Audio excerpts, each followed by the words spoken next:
उसको साफ कर दीजिए जी। ये लाइन पुरानी है और इसके ऊपर लगातार आपके शो के अंदर मैं बोलता रहा हूँ कि ये बात लगातार कही गई कि जो पार्टी जहां पर ताकतवर है वो भारतीय जनता पार्टी से लड़ने का काम करे। और ये बात करते करते मामला 200 सीटों के ऊपर भी आ गया, जो प्रस्ताव अलग अलग जगह से चल रहा था। तो कुल मिलाकर के ये जो इवेंट है, ये तो कई का सारे कारण हैं जिस कारण से मतलब कांग्रेस की जीत हुई। ये अपने आप में बड़ी उपलब्धि है।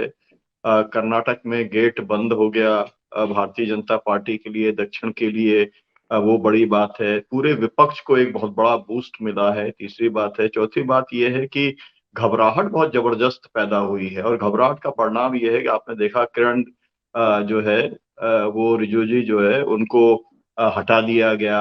आपने देखा तमाम सारे उसी तरीके से आपने देखा कि कौन सा कुश्ती संघ से जो है उनको भी हटाया गया। अभी फिलहाल गिरफ्तार नहीं किया गया लेकिन हटाया गया। तो डॉक्टर तमाम सुनीलम, सारे मैं जो आपको है थोड़ा जी, रोकना चाह रहा हूँ एक सेकंड के लिए, प्लीज। बोलिए बोलिए अभी बोलिए। एक और फैसला हुआ है और वो बड़ा महत्वपूर्ण लग रहा है कि अडानी वाला, अडानी नहीं वाला। नहीं, लीगल टेंडर 2,000 रुपया रहेगा, 2,000 रुपया। लेकिन अब ये सर्कुलेशन बंद किया जा रहा है और सितंबर तक जो है बैंकों को कहा गया है कि 2,000 रुपया जो है उसको बंद करके आप लीगल टेंडर रहेगा, अपना रिजर्व बैंक से अपना हिसाब किताब उसका कर लीजिए। अब ये भी हो सकता है जो अभी बोल रहे थे किरण रिजिजू वाला और कई ऐसे फैसले, तो अब एक लगता है लगातार अब ताबड़तोड़ फैसले होने शुरू हो गए। जी जी जी, बिल्कुल आप ठीक कह रहे हैं। ये अडानी मेरा वाला कहने का क्या कह मतलब रहे ये थे है, वो, जरा अडानी जानकारी को दीजिए। क्लीन चिट दे दिए, सुप्रीम कोर्ट की जो सब कमेटी बनी थी उसने क्लीन चिट दे दी है। ये भी हुआ रिजिजू के फैसले के साथ। दो फैसले सुप्रीम कोर्ट ने और बड़े रोचक किए हैं, वो बाद में हम बात करेंगे। डॉक्टर सुनील उसके जी बाद जी। कर लेंगे। हाँ, तो नहीं, मैं आपसे इस बात को कह रहा था कि ये जो पूरा कर्नाटक चुनाव का जो असर है, अब वो पूरे देश पर है, पूरे देश की राजनीति के ऊपर है। असर भारतीय जनता पार्टी पर भी है और बस असर पूरे अपोजिशन के ऊपर भी है। तो ये सब तो चलने वाला है, ये सब लगातार आगे बढ़ने वाला है। तो हम ये बात को साफ साफ तौर पे देख रहे हैं कि इसको केवल इस तरीके से नहीं देखा जाना चाहिए कि यूनिटी हो गई या नहीं हो गई। वहां पर लोग जो है, ऑपोजिशन के लोग जो है वहां पर कर्नाटक के अंदर जो लोग लड़े, उनकी स्ट्रेंथ को बढ़ाने के लिए, उनको एक ताकत में कि भाई इस लड़ाई के अंदर हम भी साथ थे। इसका मतलब ये नहीं है कि उन्होंने कोई कैंडिडेट्स नहीं लड़ाए हैं, या जिन्होंने कैंडिडेट्स नहीं लड़ाए हैं उनको ही केवल बुलाने का काम किया गया है।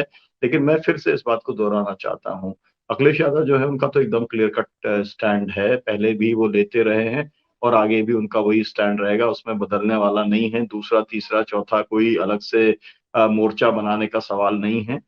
जिस स्तर के ऊपर बातचीत नीतीश जी के साथ हुई है और उसके पहले उनकी जो एक अंडरस्टैंडिंग चंद्रशेखर राव के साथ में और ममता बनर्जी के साथ में है, तो रीजनल पार्टीज के साथ में उनकी एक अपनी अंडरस्टैंडिंग चल रही है। और सभी रीजनल पार्टीज के इकट्ठे होकर ही जो है कांग्रेस के साथ में एक अंडरस्टैंडिंग हुई है, और वो आगे बढ़ रही है, वो पॉजिटिव तरीके से वो आगे बढ़ रही है। तो बिटवीन द लाइंस बहुत ज्यादा जो है मुझे लगता है कि देखने की फिलहाल जरूरत नहीं है।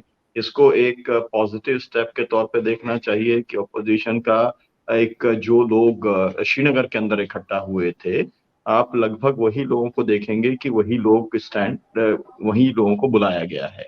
20 पार्टियों को यहाँ पर बुलाया गया है और श्रीनगर के अंदर कम लोगों को बुलाया गया था। इस बार एक ही स्टेट से कई पार्टियों को बुलाया गया, तमिलनाडु से कई पार्टियों को बुलाया गया है, बिहार से भी उन्होंने कई पार्टियों को बुलाया है। तो मेरा मतलब ये है, लेकिन एकदम मामला जो है वो एक ही दिशा में जा रहा है ना। भले ही वो खम्मम के अंदर अलग से एक जो है जी वो विपक्ष की रैली हुई हो, तो वो कोई एक अल्टरनेटिव एक फोकल पॉइंट विपक्ष का कोई अलग से केंद्र बनाने की मंशा नहीं है। केंद्र एक ही काम जी करेगा, लेकिन वो बराबरी के स्तर पे काम करेगा। उसके अंदर जो है रीजनल पार्टीज का और जो कांग्रेस पार्टी है, जो मतलब नेशनल पार्टी के तौर पर तो है ही है, और सबसे बड़ी जी पार्टी जो है, तो वो एक इक्वल फुटिंग के ऊपर ही बातचीत होगी, और उसका आधार वही रहेगा कि जिसकी जहां पर ताकत है। मैं एक और बात आपसे कहना चाहता हूँ कि इस सबके अपने अपने रिश्ते भी हैं, मतलब ये भी बात एकदम साफ है कि सबके रिश्ते का मतलब मेरा ये है कि सिद्धरामैया जो हैं वो भी क्योंकि चीफ मिनिस्टर रहे हैं, उनके भी पार्टियों से रिश्ते हैं, उनका भी एक अपना समाजवादी एक उनका बैकग्राउंड रहा है। और आने वाले समय के अंदर मुझे ऐसा लगता है कि बेहतर ये होता, जो बात मैंने जब श्रीनगर के ऊपर आपने डिस्कशन किया था तब भी मैंने कहा था कि ए और बी टीम जो है कुछ अभी से तय नहीं करते, विचारधारा के आधार पर ही बुलाने का ये मसला नहीं है, ये तो एक सेरेमनी है। और ये सेरेमनी जो है पूरे अपोजिशन को खुशी देने वाली और जितने अपोजिशन के समर्थक हैं उनको एक बूस्ट देने वाली ये सेरेमनी है।